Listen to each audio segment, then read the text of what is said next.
El cambio climático se entiende como un cambio atribuido directa o indirectamente de las actividades humanas que altera la composición de la atmósfera mundial y se presenta de diversas maneras como ser la acidificación del mar o la presencia de fenómenos meteorológicos extremos. A raíz de todo esto, actualmente es considerado como uno de los problemas ambientales más importantes, ya que este pone en riesgo la diversidad de todo el planeta. Es por esto que, de no actuar ya, el cambio climático traerá una serie de consecuencias. El aumento exponencial de la población, la tala de árboles de manera indiscriminada sin dejar de lado la agricultura y ganadería, que aún siendo silenciosos provocan grandes problemas. Son algunos de los sectores que provocan la contaminación ambiental. Cada año se registran temperaturas medias más altas, más personas se ven afectadas por desastres, enfermedades sensibles al clima y otras condiciones de salud. Esto genera nuevos desafíos al país que requieren de esfuerzos concertados de las autoridades y otras partes interesadas que puedan preparar, responder y recuperar repercusiones que puedan dejar el cambio climático en el país. Es por esa razón la pregunta: ¿es una prioridad este tema para las autoridades de Honduras? Sean todos bienvenidos al programa A Fondo. El día de hoy abordaremos sobre una problemática nacional muy importante, prioridades de Honduras ante el cambio climático. Como sabemos, Honduras presenta una serie de adversidades y una alta vulnerabilidad ante el cambio climático. Además, que es uno de los países que más está en riesgo de los efectos negativos del cambio climático. Para esto, contamos con la presencia de un invitado de lujo, un experto del tema, el licenciado César Quintanilla. Buenos días, César, bienvenido, mucho gusto. Es un placer tenerte aquí con nosotros. No, yo encantado de estar con ustedes, Dayana. La verdad es que es muy interesado en que ustedes pues alcancen el conocimiento sobre cambio climático, porque si todos tenemos ese conocimiento, podemos enfrentar muy bien este fenómeno que nos afecta muy fuerte a los países en desarrollo. Así que estamos para servirles. Ok. Como sabemos, este no es un tema nuevo, pero sí es un tema de mucha importancia y muy actual. Entonces nos gustaría saber cuáles son los factores que hacen que Honduras tenga un clima vulnerable.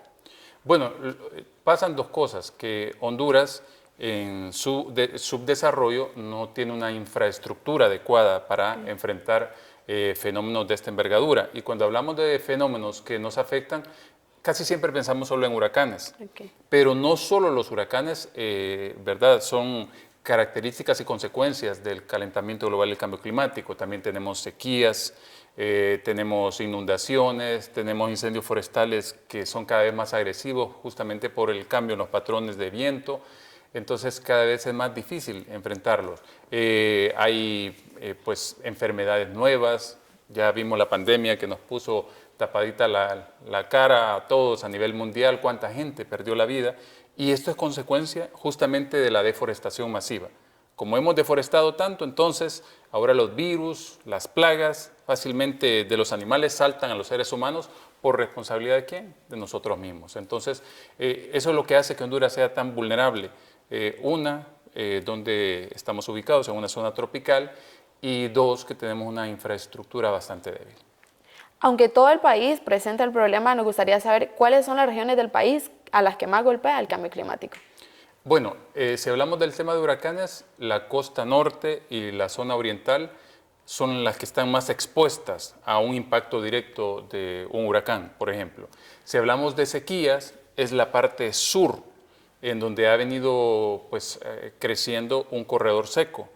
Y cuando hablamos de un corredor seco es que ahí los suelos quedan desertificados completamente.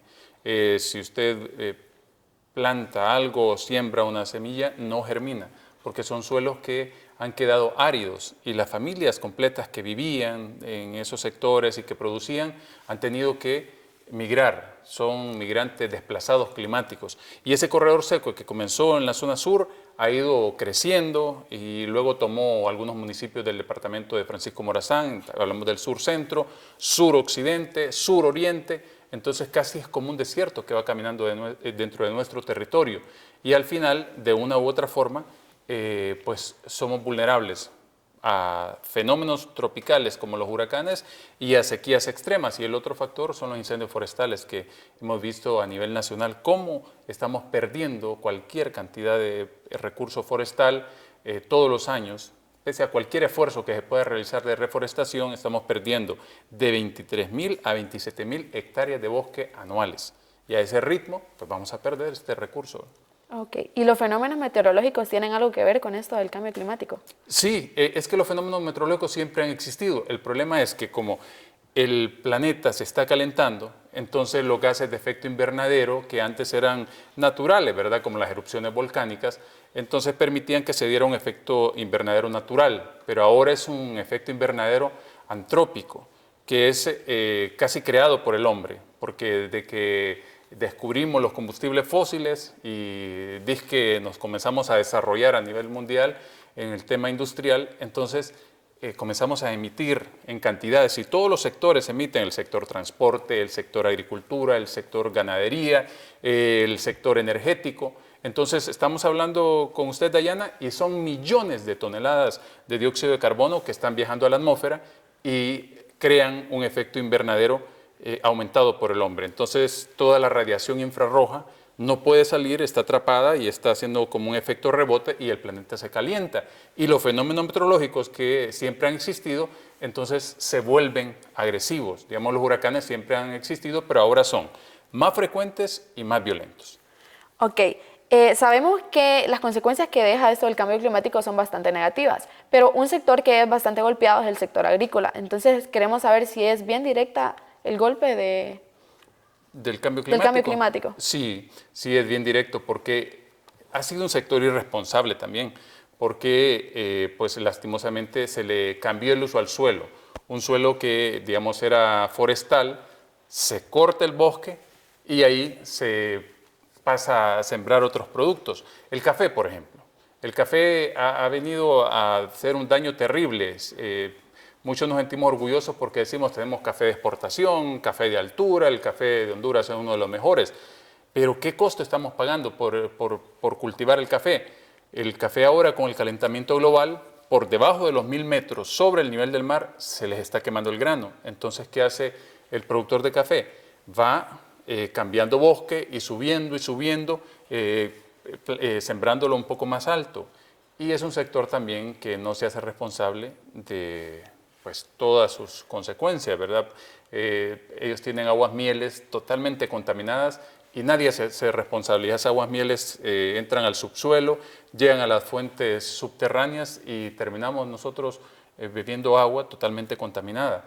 Afecta a los suelos, lógicamente. Entonces, la agricultura en todas sus etapas se está viendo impactada por el tema de cambio climático, por lo que hablamos. Uno, porque somos irresponsables y no hacemos pues acciones de adaptación al cambio climático. Entonces, por ejemplo, si ya tenemos un suelo árido, pues la gente se va. Pero si le enseñáramos a esa gente que podemos hacer una agricultura diferente, que no necesite suelo, por ejemplo, que sea vertical, que esté prácticamente en el aire, y aquí tenemos...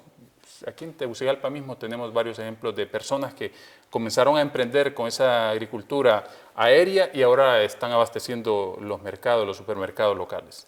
Pero sin embargo, los productores de café producen bastante café. Estuve leyendo hace poco que producieron 90.000 hectáreas de café hace poco, pese a los problemas que el cambio climático presenta. Sí, sí, ellos no han dejado de producir. El problema es hasta cuándo van a poder hacerlo. De repente... pues llegará a un punto en donde se les ponga una frontera y se les diga de aquí no pueden pasar. Porque si usted va a La Paz, por ejemplo, todos esos sectores de Marcala que son tan famosos por el tema de café, ahora usted ve montañas completamente convertidas en desierto, montañas donde no pueden cultivar nada porque el café ha hecho un daño terrible a todas esas zonas y ahora están plantando hasta plátano, cultivando otros productos, pero sí la tierra ya está dañada en esos puntos. Entonces, la agricultura, por el tema sequía, por la escasez de agua, cada vez pues, nuestros agricultores tendrán más problemas, tendrán retos más fuertes por enfrente.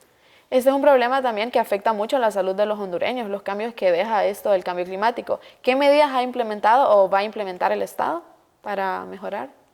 Mire, tendríamos que comenzar porque el Estado entienda que los gobiernos entiendan qué es el fenómeno, porque realmente se cree que porque llegó el día del árbol y vamos a plantar ese día, que ya estamos haciendo pues mucho en el tema del cambio climático y no. O sea, le digo, vamos a reforestar una zona, pero estamos deforestando con otros sectores otras y de forma masiva. Entonces, no se están haciendo, ni se han hecho, ni se están haciendo, pues, condiciones que nos hagan pensar que nosotros vamos a sufrir menos frente al cambio climático. Honduras no tiene la varita mágica para resolver un problema que es global, pero que tiene repercusiones locales. Okay.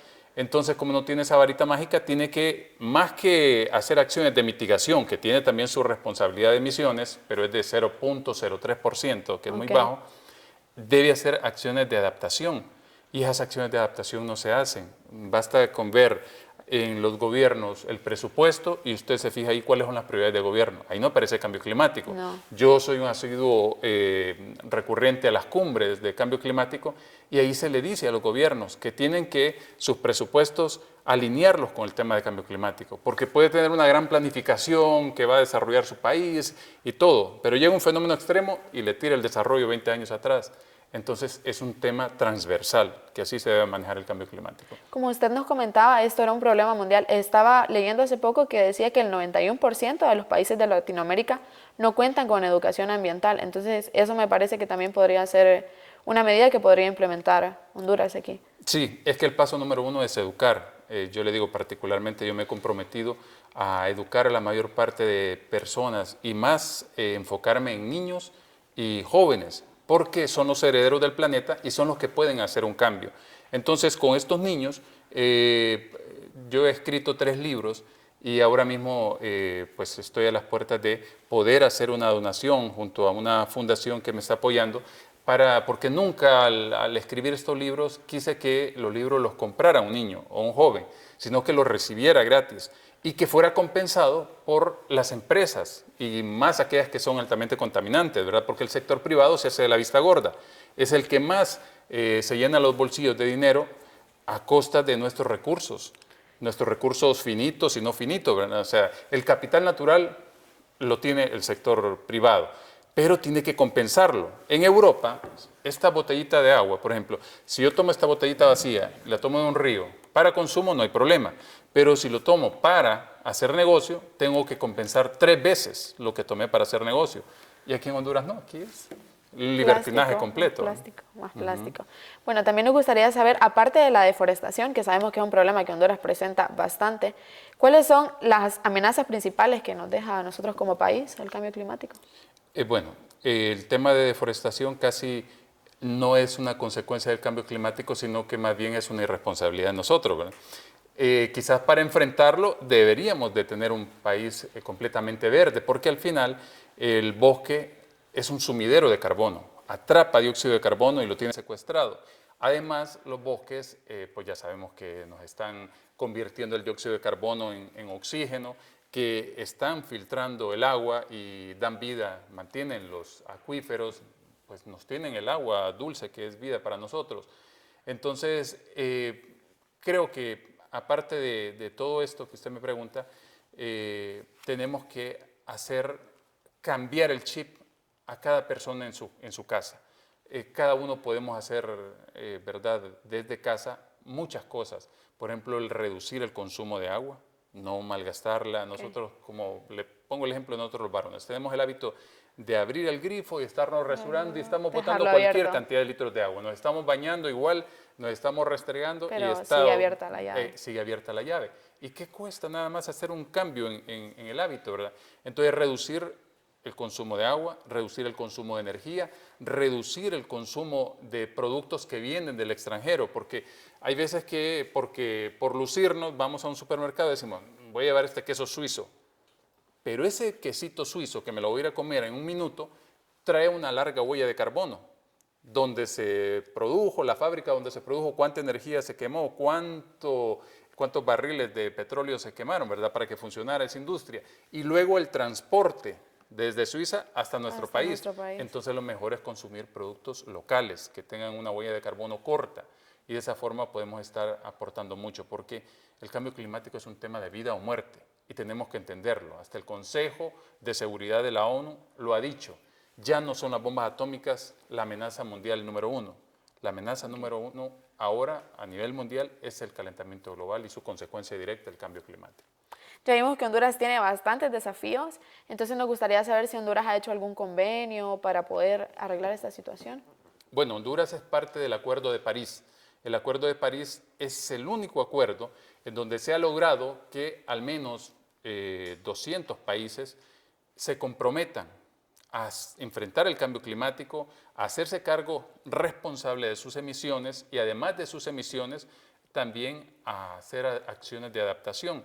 Entonces, Honduras solo en el tema forestal está comprometido en el Acuerdo de París a reforestar 1.300.000 hectáreas de bosque.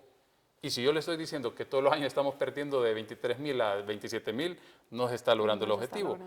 Solo por hablar de la parte forestal, también tiene responsabilidades en el sector transporte, que tiene que cambiar de los vehículos que conducimos aquí a base de gasolina, de diésel, cambiar a vehículos eléctricos, el tema energético, cambiar toda la matriz energética que sea de fuentes totalmente renovables. Y pues por enfrente hay un gran reto, ¿verdad? Para nuestro país y una gran responsabilidad frente al resto del mundo, porque somos parte del Acuerdo de París y tenemos que cumplirlo. Nadie nos obligó a decir lo que íbamos a hacer, pero ahora que dijimos qué es lo que vamos a hacer, ahora sí es legalmente vinculante y tenemos que responder por ello. Ok, para ir finalizando nos gustaría que nos dijera un mensaje que le envía a la población hondureña para concientizar. Bueno, yo siempre apelo a la responsabilidad de todo, ¿verdad? Porque siempre la gente dice, ah, no, si el vecino no recicla la basura, pues yo no lo hago. Si aquel, ¿por qué lo voy a hacer yo si aquel no lo hace? Siempre estamos excusándonos en otro. Entonces yo apelo a la responsabilidad social individual, la responsabilidad social empresarial y la responsabilidad social gubernamental. Si todos hacemos nuestro papel, ¿verdad? Y cumplimos nuestra responsabilidad, entonces vamos a ver un cambio. Pero si solo alguien lo hace y el resto de la cadena no lo hace, entonces todo ese esfuerzo estará, ¿verdad?, echado al fondo de la basura, sin nada que hacer. Y hasta la basura, a propósito, podemos convertir ahora en energía, ¿verdad? Solo Tegucigalpa produce 800 toneladas de basura diarias. Y estas, si fuesen llevadas a una planta donde recibieran tratamiento, entonces tuviésemos energía, ¿verdad?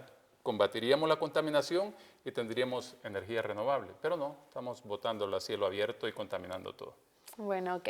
Bueno, ha llegado la hora de despedirnos de nuestro programa A Fondo. Espero se hayan podido enriquecer con la valiosa información que nos ha brindado el licenciado César Quintanilla.